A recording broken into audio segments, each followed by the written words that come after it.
Dalen ak jàmm, nous sommes prêts en route vers la victoire. El Malick Ndiaye lu ne mel la daal di wax ba jamono bii nuy wax ak yéen conseil constitutionnel génneegul verdict bi nga xam ne nag moo am ci recours yi amoon ak candidat yi nga xam ne nag moom la ñu war a génn tey définitif ñooy bokk ci yile élection. Cheikh Thioro Mbacké nag moom daal dinay àddu ci lu ni mel di wax li xew conseil constitutionnel maanaam li fay xew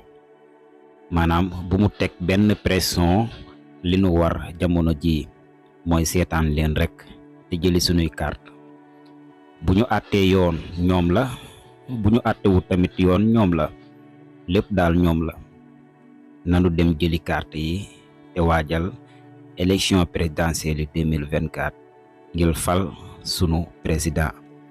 nekk kàddu yi Cheikh Thioro Mbacké mi nga xam ne nag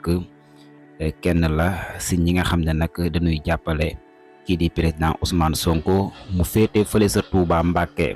Conseil constitutionnel nag ñoom la ñuy xaar tey jii nag ñu daal di génne liste ñi nga xam ne nag définitif ñooy bokk ci yile élection yu présidentielle 2024